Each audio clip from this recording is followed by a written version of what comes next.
का chemical effect of electric current. अब क्योंकि ये लेसन इलेक्ट्रिक करंट के बारे में है, तो सबसे पहले हमें इलेक्ट्रिक करंट का पता होना चाहिए। इलेक्ट्रिक करंट क्या होता है, ठीक है।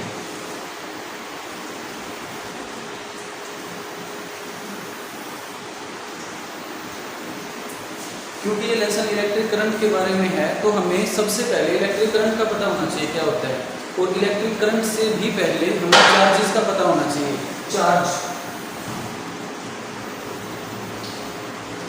चार्ज बेसिकली दो तरह का होता है, एक होता है नेगेटिव चार्ज और एक होता है पॉजिटिव चार्ज। और हमें इस बात का पता है पॉजिटिव चार्ज प्रोटॉन कैरी करता है और नेगेटिव चार्ज इलेक्ट्रॉन कैरी करता है। तो इलेक्ट्रिक करंट को हम समझ सकते हैं कि जब नेगेटिव चार्ज किसी डेफिनिट डायरेक्शन के अंदर फ्लो करता है, यानी कि निश्चित दिशा के अंदर चलता है, उसको बोला जाता है इलेक्ट्रिक करंट। तो इसकी डेफिनेशन क्या बनेगी,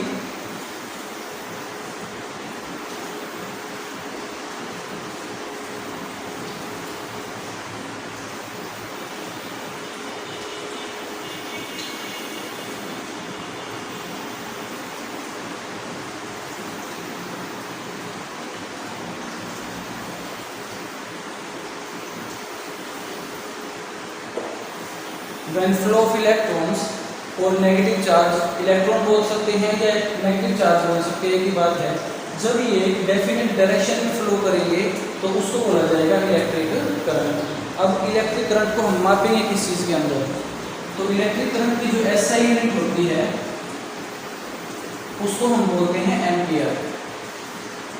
एम्पियर के अंदर ही मापा जाएगा। और इलेक्ट्रिक करंट को जो मेजर करने की डिवाइस होती है, उस डिवाइस का नाम होता है, उसको बोलते हैं एमीटर। तो जो हमारे लेसन का बेसिक है, उस बेसिक के बारे में थोड़ी सी नॉलेज है ये कि इलेक्ट्रिक करंट क्या होता है, इसको मापने की इकाई क्या होती है और इसको मापने का यंत्र जिसको कि डिवाइस बोलते हैं वो क्या होता है।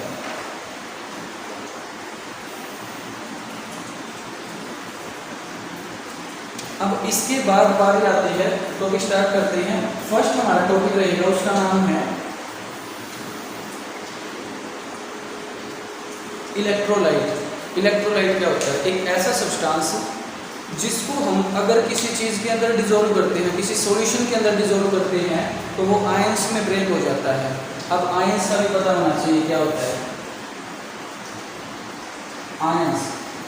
आयंस भी बेसिकली दो तरह के होते हैं, जैसे दो तरह का चार्ज होगा वैसे ही दो तरह के आयंस होंगे।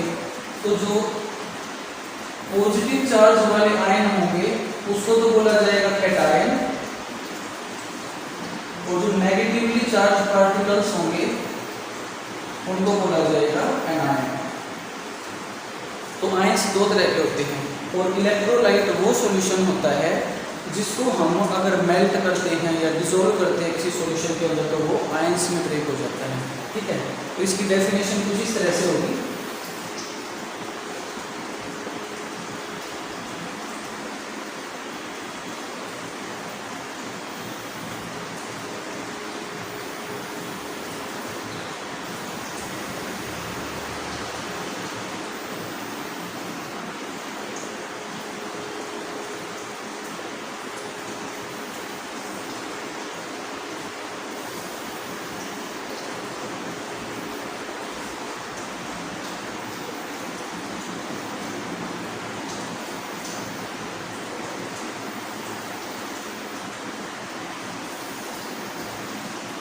तो ये इलेक्ट्रोलाइट एक ऐसा सब्सटेंस जो आयंस के अंदर डिसोसिएट होता है, यानी डिसॉल्विंग प्रोसेस के दौरान वो आयंस में ब्रेक हो जाएगा, उसको बोलेंगे इलेक्ट्रोलाइट। एग्जांपल्स के तौर पे NaCl है जिसको हम नमक बोलते हैं साधारण, और H2SO4 जो कि हमारा सल्फ्यूरिक एसिड होता है। इसको जब हम किसी सॉल्यूशन के अंदर डिसॉल्व करते हैं तो इसके अंदर से हमें दो आयंस मिलते हैं, Na पॉजिटिव जिसको सोडियम बोलते हैं और क्लोरीन नेगेटिव, ठीक है। सेम वे में जब इसका डिसोसिएशन होता है तो इसमें भी हमें H पॉजिटिव आयन मिलते हैं और SO4 माइनस आयन मिलते हैं, नेगेटिव आयन मिलते हैं। तो ये था हमारा इलेक्ट्रोलाइट। अब इसके बाद जो टॉपिक है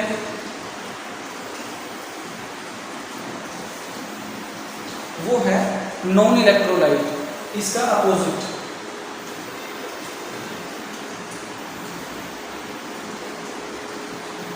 इलेक्ट्रोलाइट को तो हमने ब्रेक कर दिया, वो आयंस में डिसोशिएट हो गया, बट जो नॉन इलेक्ट्रोलाइट है ये उसका अपोजिट होता है, ये आयंस में ब्रेक नहीं होता है।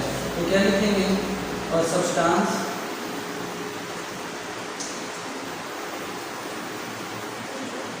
which doesn't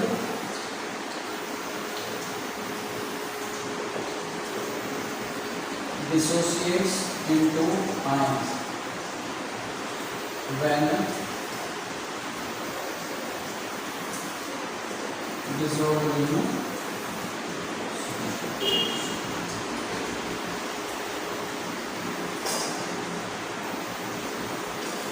ये कुछ इससे एग्जाम्पल है। एक ऐसा सब्सटेंस जिसको अगर सॉल्यूशन के अंदर डिसॉल्व किया जाएगा तो वो आयंस नहीं देगा, आयंस में ब्रेक नहीं होगा। एग्जाम्पल के तौर पे शुगर होता है और बेंजीन होता है, ये न्यूट्रली चार्ज होते हैं, इसके अंदर कोई पॉजिटिव या नेगेटिव चार्ज नहीं होता, इसलिए डिसोसिएशन के दौरान कोई चार्ज हमें आयंस के रूप में नहीं मिलता है। ठीक है,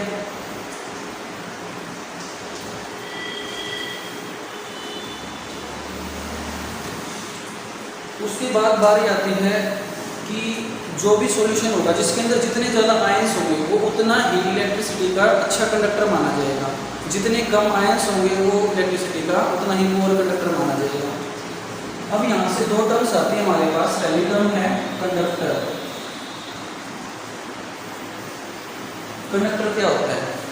वो सब्सटेंसेस जिनके अंदर से इलेक्ट्रिक करंट इजीली पास हो सकता है उसको बोलते हैं कंडक्टर्स। क्या लिखेंगे? दो सब्सटेंस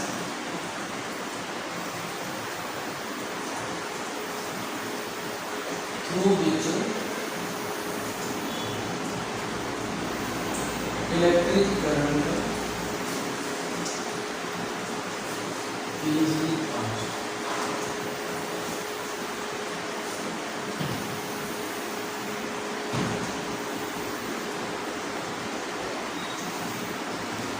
वो सब्सटेंसेस जिनके अंदर से आसानी से हम इलेक्ट्रिक करंट को फ्लो करवा सकते हैं उसको बोलते हैं कंडक्टर्स।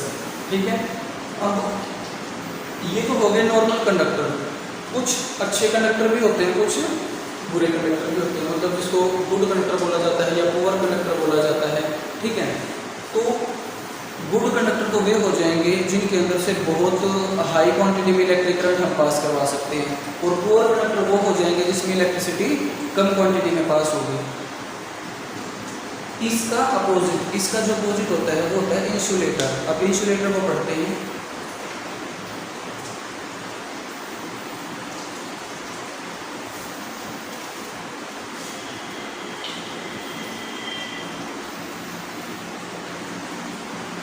बिल्कुल जो कंडक्टर बड़ा है उसके अपोजिट होते हैं। कंडक्टर के अंदर हम इलेक्ट्रिक करंट को इजीली पास करवा सकते हैं, बट इनके अंदर पास नहीं होगा। तो क्या लिखेंगे? दो substances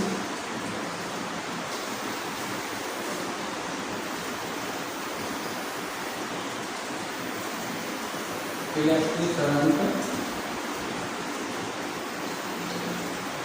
doesn't pass through them।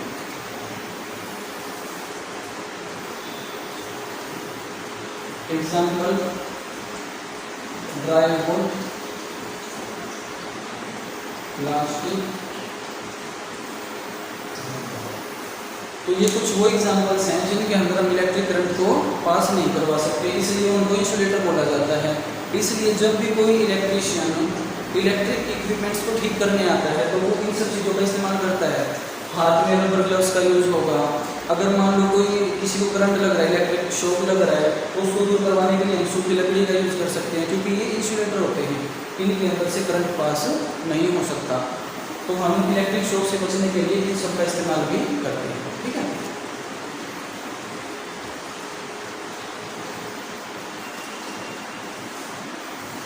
अब थोड़ी देर पहले जस्ट अभी हमने पढ़ा था आयंस के बारे में। ठीक है, तो आयंस के बारे में दोबारा आते हैं। एक बार क्या होते हैं आयंस? ये वो स्पीसीज होती है, ये वो प्रजाति होती है जो पॉजिटिव या नेगेटिव चार्ज को अपने साथ लेके चलती है। ठीक है, तो इसकी डेफिनेशन क्या लिख सकते हैं? The species which carry a negative or positive charge. ठीक है, अब दो तरह का चार्ज है इसमें, एक नेगेटिव चार्ज है, एक पॉजिटिव चार्ज है। तो इस चार्ज के हिसाब से इनके नाम भी लिखे जाएंगे। तो जो पॉजिटिव चार्ज रखेगा स्पीसीज,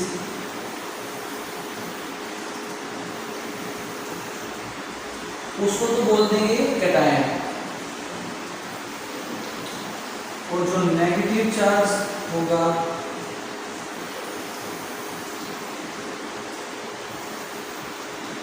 उसको बोल देंगे एनायन। ठीक है, जो नेगेटिव चार्ज लेके चलेगा उसको एनायन बोलेंगे, जो पॉजिटिव चार्ज लेके चलेगा उसको कैटायन बोलेंगे। तो बेसिकली हम ये बोल सकते हैं कि इलेक्ट्रिक करंट के अंदर एनायंस फ्लो करके जाते हैं, क्योंकि जो इलेक्ट्रॉन होता है उसके ऊपर नेगेटिव चार्ज होता है, और नेगेटिव चार्ज वाले को क्या बोला जाता है, एनायन बोला जाता है। ठीक है,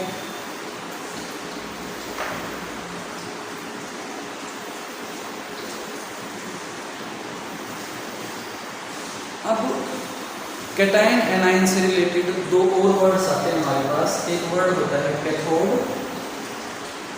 एक वर्ड होता है एनोड। और हमने छोटी क्लासेस में पढ़ा है कि अपोजिट चार्ज एक अपने आप को किसी दूसरे के साथ अट्रैक्ट करने का काम करता है। जैसे मान लो एक मेरे पास पॉजिटिव चार्ज है और एक मेरे पास नेगेटिव चार्ज है, तो जब ये अपोजिट होंगे ना तो ये आपस में एक दूसरे को अट्रैक्ट करने का काम करेंगे। ठीक है, तो कैथोड, कैथोड किसको कैरी करेगा? अब ये होता है नेगेटिवली चार्ज। ठीक है, एनोड होता है पॉजिटिवली चार्ज। ठीक है, तो अगर इसके ऊपर नेगेटिव चार्ज है कैथोड के ऊपर, तो ये किस चीज को अट्रैक्ट करेगा? जो पॉजिटिवली चार्ज था, और पॉजिटिव चार्ज क्या था? कैटायन। और एनोड किसको करेगा? एनायन। तो ये कैथोड और एनोड दो एंड्स होते हैं। ठीक है, जो कैटायन और एनायन को अट्रैक्ट करने का काम करते हैं। इसी के माध्यम से हम कोई भी इलेक्ट्रोलाइटिक सॉल्यूशन बना सकते हैं। अब इलेक्ट्रोलाइटिक सॉल्यूशन क्या होगा?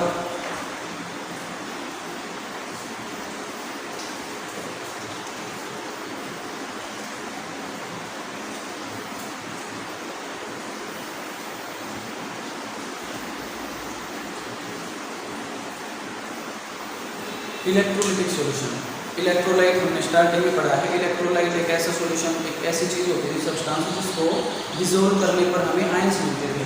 तो इलेक्ट्रोलाइटिक सॉल्यूशन उस सॉल्यूशन को बोलेंगे जिसके अंदर मिनिमम एक इलेक्ट्रोलाइट प्रेजेंट होगा। तो क्या लिखेंगे? Solution which contain an electrolyte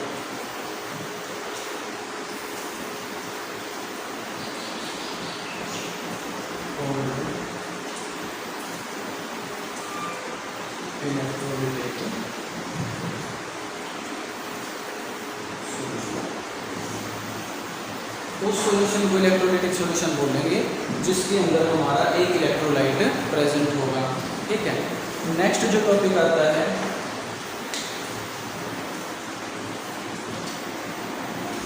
वो है वोल्टमीटर।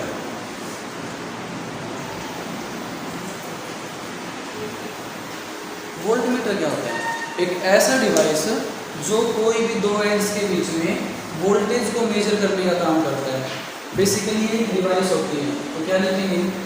और device which measures the value of voltage between two ends.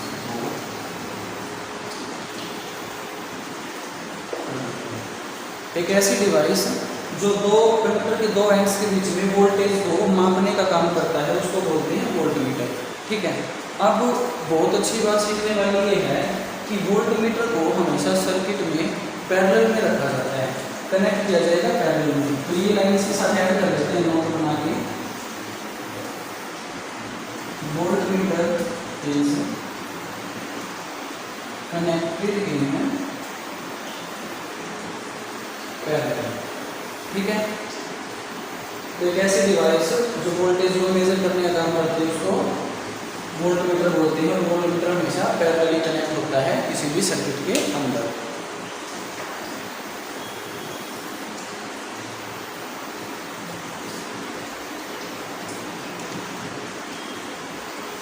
Next topic आता है एमीटर। एमीटर स्टार्टिंग में बताया था मैंने कि जो इलेक्ट्रिक करंट को मेजर करने का काम करती है डिवाइस, उस डिवाइस का नाम होता है एमीटर। ठीक है, और device which measures the value of electric current। और हमने जस्ट पिछले टॉपिक में पढ़ा है कि वोल्टमीटर को पैरेलली कनेक्ट किया जाता है सर्किट के अंदर, जबकि एमीटर को हम सीरीज में कनेक्ट करते हैं। तो नोट बना के ये बात लिख लो, ammeter is connected in series. ठीक है, वोल्टमीटर को हमने पैरेलल कनेक्ट किया था और एमीटर को हमने सीरीज में कनेक्ट किया है। ठीक है, इसके बाद एक टॉपिक आता है जिसका नाम है वोल्टामीटर।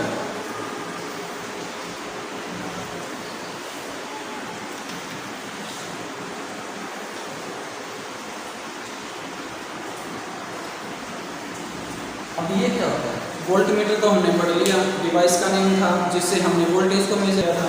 अब वोल्टामीटर क्या होता है? जब इलेक्ट्रोड के दो एंड्स होते हैं, हमें पता है। जब इलेक्ट्रोड को एक प्लास्टिक या ग्लास के कंटेनर में रखा जाता है, एग्जाम्पल के तौर पे देखते हैं। मान लीजिए ये हमारे पास कोई कंटेनर है और इस कंटेनर के अंदर मैंने ये कोई सॉल्यूशन ले रखा है। इस सॉल्यूशन को मैं इलेक्ट्रोलाइटिक सॉल्यूशन बोलता हूँ।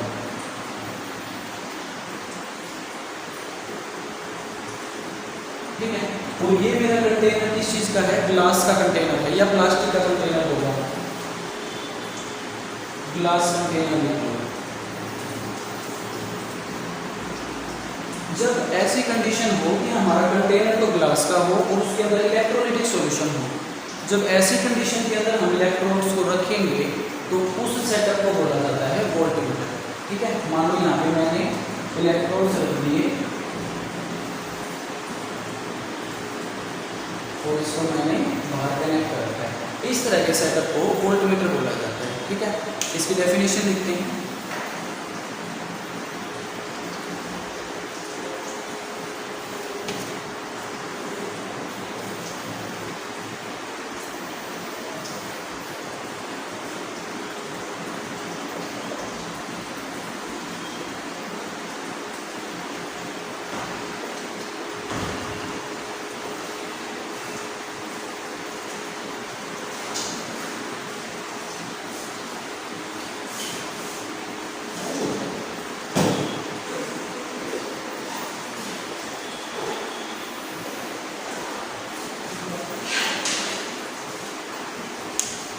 When electrode is put in glass and plastic container having electrolytic solution, यानी कि जब इलेक्ट्रोड को ग्लास के कंटेनर के अंदर रखा जाएगा और उस कंटेनर के अंदर इलेक्ट्रोलाइटिक सॉल्यूशन मौजूद होगा, उस सेटअप को बोला जाता है वोल्टमीटर। ठीक है, अब नेक्स्ट जो टॉपिक है, छोटा सा टॉपिक है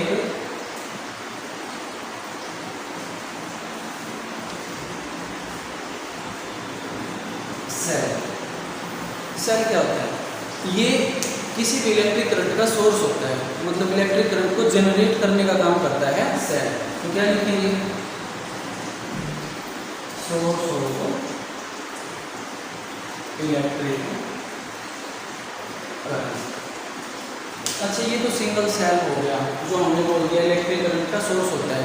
बट बहुत बार ऐसा होता है कि हमें बहुत ज़्यादा करंट की ज़रूरत पड़ जाती है, तो पॉसिबल नहीं हो पाता कि एक सेल से हम उतना ज़्यादा करंट बना पाए। तो हमें उसके लिए क्या ज़रूरी होगा? उसके लिए हमें ज़रूरी होती है बैटरी। अब बैटरी कैसे बनाई जाए, तो हम बैटरी के बारे में पढ़ लेते हैं। बैटरी बेसिकली कोई नई चीज़ नहीं होती है, ग्रुप ऑफ सेल्स होती है, मतलब सेल का एक ग्रुप बना के जब उसको अटैच किया जाता है उसको हम बैटरी बोलते हैं। तो क्या लिखेंगे, a group of cell is called battery. अब जैसे इनके सिंबल्स के फॉर्म में देख लेते हैं, जैसे ये हमारा एक सेल है, पॉजिटिव है नेगेटिव है, ये हमारा एक सिंगल सेल है। अगर हम ऐसे ही सेल को 3 4 5 बार इनफाइनाइट टाइम जितनी बार लगा देंगे तो हमारी क्या बन जाएगी, बैटरी बन जाएगी। एग्जाम्पल,